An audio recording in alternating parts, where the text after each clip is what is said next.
Praise the lord. దేవుడు ఈ ఆజ్ఞలన్నీ వివరించి చెప్పెను. నీ దేవుడైన యెహోవాను నేనే దాసుల గృహమైన ఐగుప్తు దేశంలో నుండి నిన్ను వెలుపలికి రప్పించి తిని, నేను తప్ప వేరొక దేవుడు ఉండకూడదు. పైన ఆకాశమందే గాని, కింద భూమి అందే గాని, భూమి కింద నీళ్ళయందే గాని ఉండు దేని రూపమునైనను విగ్రహమునైనను నీవు చేసుకొనకూడదు. వాటికి సాగిలపడకూడదు, వాటిని పూజించకూడదు. ఎలయనగా నీ దేవుడైన యెహోవానగు నేను రోషముగల దేవుడను.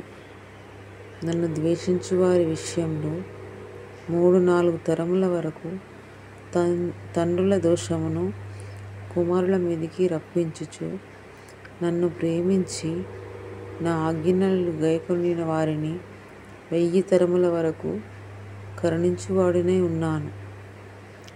నీ దేవుడైన యెహోవా నామమును వ్యర్థముగా ఉచ్చరింపకూడదు. యెహోవా తన నామమును వ్యర్థముగా ఉచ్చరింపువానిని నిర్దోషిగా ఎంచడు. విశ్రాంతి దినమును పరిశుద్ధంగా ఆచరించుటకు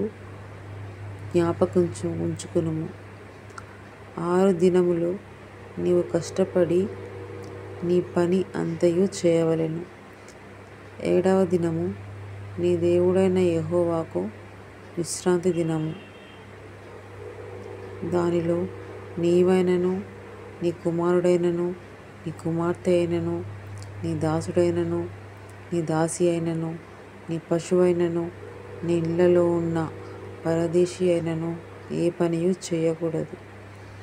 6 దినాలలో యెహోవా ఆకాశమును, భూమిని, సముద్రమును, వాటిలో సమస్తమును సృజించి 7వ దినమున విశ్రమించెను. అందుచేత యెహోవా విశ్రాంతి దినము ఆశీర్వదించి దాన్ని పరిశుద్ధపరిచెను. నీ దేవుడైన యెహోవా నీకు అనుగ్రహించు దేశంలో నీవు దీర్ఘాయుష్మంతుడు అగునట్లు నీ తండ్రిని, నీ తల్లిని సన్మానించుము.